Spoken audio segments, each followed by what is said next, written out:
6 minus 6 equals 0 and again 6 minus 6 equals 0. Then 0 times 0 equals 0, but this answer is completely wrong because we ignored the order of operations.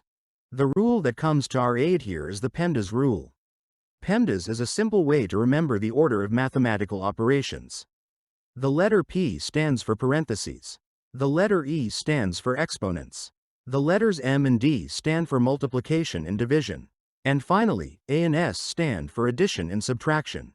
So in short, parentheses, exponents, multiplication and division, then addition and subtraction. According to PEMDAS, we first solve what's inside the parentheses. So 6 minus 6 equals 0, and the expression becomes 6 minus 6 times 0.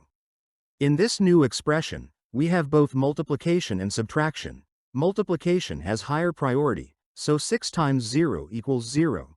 And finally 6 minus 0 equals 6. Now before solving an advanced problem, please like the video and subscribe to the channel.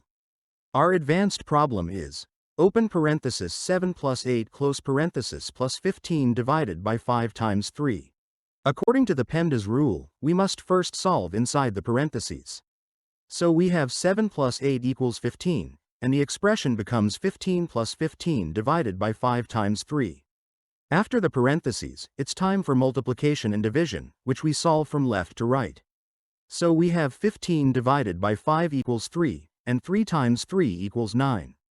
Finally, 15 plus 9 equals 24. If you enjoy this type of challenge, please like the video and subscribe to the channel.